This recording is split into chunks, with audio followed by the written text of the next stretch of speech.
Subscribe my channels here YouTube family। एक छोटे से गांव में रघु नाम का एक गरीब आदमी रहता था। उसकी रोजी रोटी मुश्किल से चलती थी। वह दिन भर मेहनत करके थोड़ा बहुत कमाता और शाम को अपने छोटे से घर लौट आता। पर उसके पास एक चीज बहुत कीमती थी, उसका सपना। रघु हमेशा सोचता था कि एक दिन वह अपनी हालत बदलकर अपने परिवार को अच्छा जीवन देगा। लेकिन उसके पास न बड़ा घर था, न जमीन, न पढ़ाई, सिर्फ मेहनत, ईमानदारी और हिम्मत। पहला कदम, हिम्मत की शुरुआत। एक दिन रघु को शहर में पुराने सामान की मरम्मत की छोटी दुकान में काम मिलने लगा। वहां वह ध्यान से मशीनों की मरम्मत सीखता गया। वह रोज दुकान बंद होने के बाद भी रुककर मालिक से सवाल पूछता, नई चीजें सीखता। मालिक उसकी लगन देखकर खुश रहता। धीरे धीरे रघु इतने अच्छे से मरम्मत करने लगा कि लोग खास तौर पर उसी से काम करवाने आने लगे। दूसरा कदम, अपने सपने की ओर। कुछ सालों में रघु ने थोड़ी थोड़ी रकम बचाई। उसने सोचा कि अब उसे अपना छोटा सा काम शुरू करना चाहिए। उसने पुरानी साइकिलें और फैन खरीदकर उन्हें ठीक करना और बेचने का काम शुरू किया।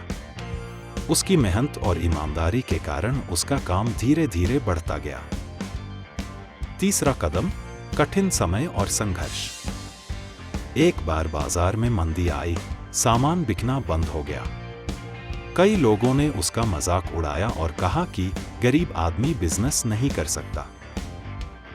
लेकिन रघु ने हार नहीं मानी। उसने सोचा, अगर रास्ता मुश्किल है तो रास्ता बदल सकता हूं, पर सफर नहीं। उसने छोटे इलेक्ट्रॉनिक उपकरणों की मरम्मत सीखने के लिए रात में कोर्स करना शुरू कर दिया। इसमें उसे कई महीने लग गए, लेकिन वह सीख गया। चौथा कदम, सफलता का दरवाजा। अब रघु अपने गांव और पास के शहर में मोबाइल, पंखे, मिक्सर, मोटर सबकी मरम्मत कर लेता था। उसकी अच्छी सेवा और सस्ते दामों के कारण उसकी पहचान बनने लगी। कुछ ही वर्षों में उसने एक बड़ी दुकान खोल ली और 10 लोगों को काम पर रख लिया। फिर उसने ऑनलाइन भी काम शुरू कर दिया, घर घर मरम्मत सेवा। देखते ही देखते उसका छोटा कारोबार एक कंपनी में बदल गया। अंत, गरीब से करोड़पति।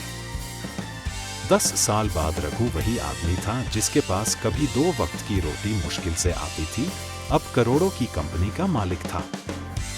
जब उसकी सफलता के बारे में पूछा गया तो उसने सिर्फ एक बात कही, गरीबी कमजोरी नहीं, बस एक शुरुआत है। असली ताकत सपने देखने और उन्हें पूरा करने की हिम्मत में है। अगर आप चाहें, मैं इस कहानी को और लंबी, भावुक, मजेदार या प्रेरणादायक बनाकर लिख सकता हूं।